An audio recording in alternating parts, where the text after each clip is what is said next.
The next question is for Mr. Scott from Tim Cotter. Representative Scott, you introduced a health insurance coverage bill for UConn students that some thought would financially benefit your company. Some thought that was a conflict of interest, and the legislation died in committee.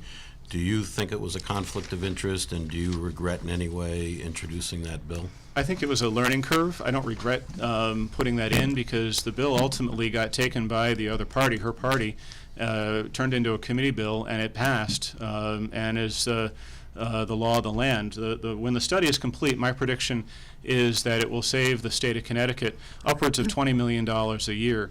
The cost of Medicaid, it was in the front page of this newspaper just a few weeks ago. The Centers for Medicaid Services had identified that the cost per enrollee is a little over $6,000 per person. The cost of a student health plan averages about $3,000 per person. So there's a $20 million savings based on the populations of just the state schools, UConn and Eastern Central and Western and all that. Then you add in the private universities, and I think you'll see even bigger savings. It would only have been a conflict of interest if I was the only person selling student health insurance in the state of Connecticut. But because there's tons of people that sell those products, it's not a conflict of interest. It's no different. You know, my opponent here is an attorney, and if she were to win, she'll have the opportunity to vote on judge appointments in the General Assembly. And I've yet to ever see a lawyer, and there's lots of them serving in the General Assembly, recuse themselves because of a judge appointment, and they all appear before these judges.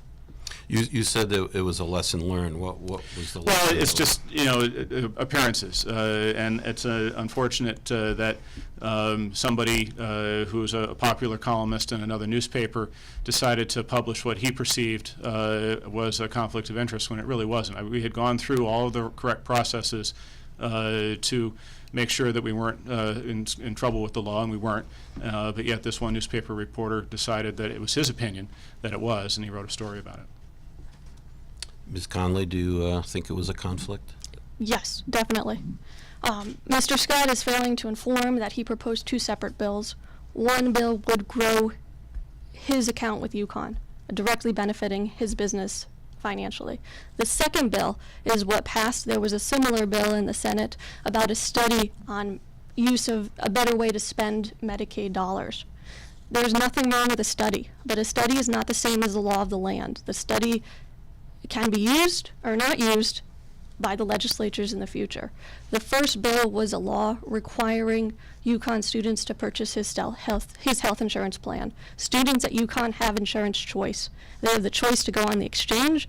They have the choice to look at a variety of private and public options, and we still have choice in this country. So if a UConn student finds the state choice to be the best for them, I am more than willing to subsidize their health insurance for a couple years while they get the education, so they are never on another state assistance program. I'd like to clarify, because there's a little bit of a misstatement in there. The law was for all university health plans, not for just the University of Connecticut. But you know, Medicaid coverage is not free coverage, and that's what's being lost in some of this. First of all, it's very expensive. As I said earlier, it's about $6,000 per person to be in there. But if someone actually gets Medicaid benefits, say they get very sick and they run up hundreds of thousands of dollars in medical bills, that's a debt owed. So if in the future someone inherits money, wins a lawsuit, the state of Connecticut actually has their hand out wanting to be reimbursed on something like that. And also Medicaid isn't good coverage. People typically are only able to get care in an emergency room, where with a student health plan of any of the schools or any even private health insurance, they can get care through a primary care physician or any other medical practitioner. Anybody who's been on Medicare, or Medicaid rather, will tell you that it's terrible in coverage and difficult to get care. I completely disagree. Most of my clients, or a large percentage of my clients, are on Medicaid.